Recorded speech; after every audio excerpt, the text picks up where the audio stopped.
But in his first 100 days, there has been real concern about the impact of his trade war and the tariff whiplash.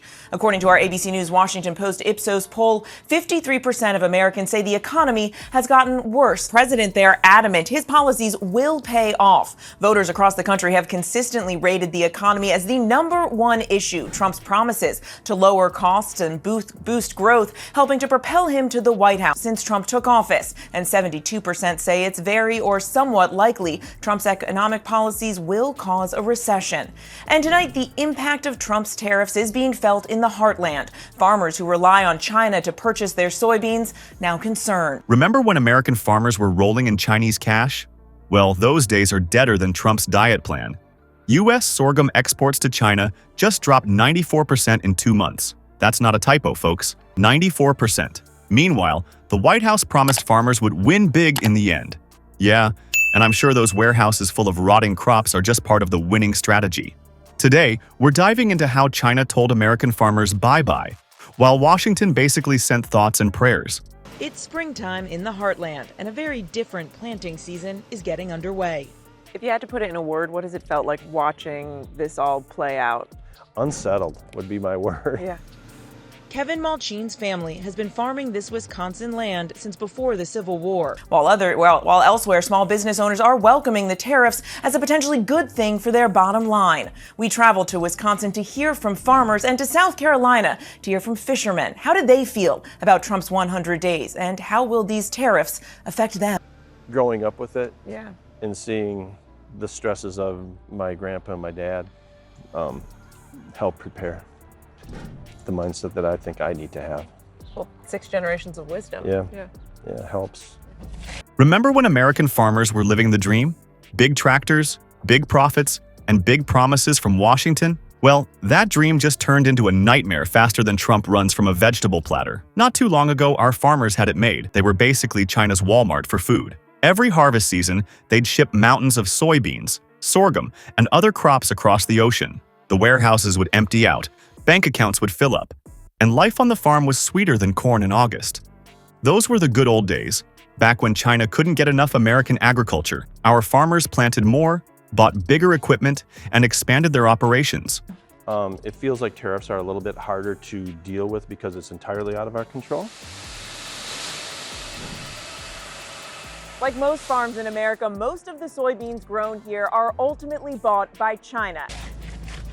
He's no stranger to adversity. We deal with floods and droughts and too hot, too cold, insects, weeds, all those things. But there's things that you can do to mitigate some of those risk factors. Yeah. Trade war, many farmers are now bracing to have to figure out who else will buy their crops. China buys more American soybeans than any other country. The nation produces a little bit over 4 billion bushel of soybeans. Why not? They had the biggest customer in the world on speed dial. China was hungry, America was growing, and everybody was making money. Farmers were living large, buying new pickups and planning for the future. Life was good. Then some genius in Washington decided to play chicken with the world's biggest buyer of farm products. Let's start a trade war, they said. It'll be easy to win, they promised. Spoiler alert, chickens don't win against dragons. While politicians were busy tweeting about winning and patting themselves on the back, Chinese buyers quietly packed their shopping bags and headed to other countries. You know who's happy about all this? Brazil and Argentina. Their farmers are probably sending thank you cards to Washington right now. China simply changed its shopping habits faster than you can say economic disaster. The president has placed a staggering 145% tariff on all Chinese products entering the U.S.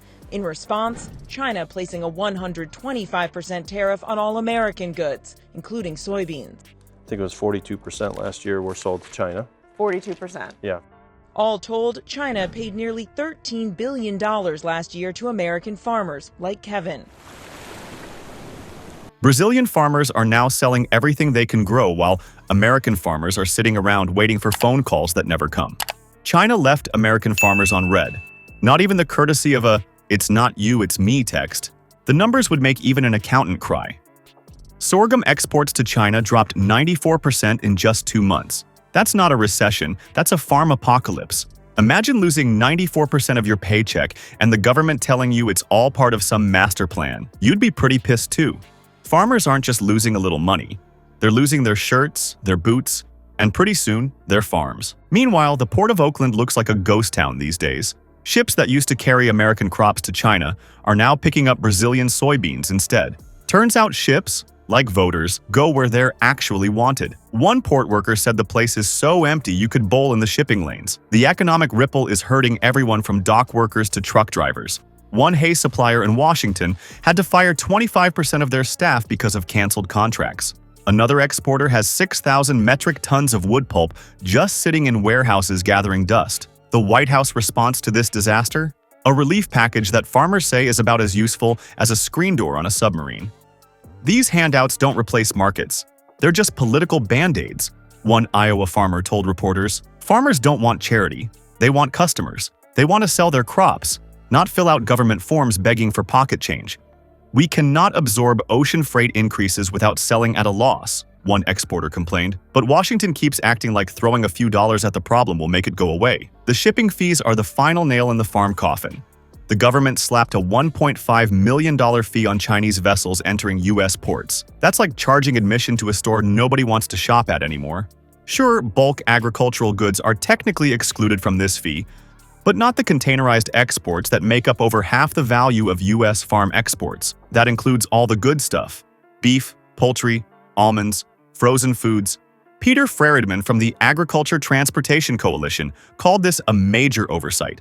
No kidding, Pete. American agriculture is facing its biggest crisis in decades. Not because of weather or pests or plant diseases, but because of politics. The farmers who were promised they'd win big are now watching as their livelihoods wither on the vine. Fields that once grew gold are now growing nothing but debt and despair. These aren't just statistics. They're real people losing real money and real jobs. And if you think this only affects people in overalls chewing on wheat stalks, think again. This disaster is coming for your wallet next. When American farms fail, food prices rise. When shipping gets more expensive, everything gets more expensive. When rural communities collapse, tax burdens shift to urban areas. The empty silos in Iowa today mean empty bank accounts for the rest of us tomorrow. This isn't just a farm problem. It's an American problem. And so far, Washington seems more interested in pointing fingers than finding solutions. So there you have it. America's farmers are getting absolutely crushed while Washington plays political games and China shops elsewhere. This isn't just about farms.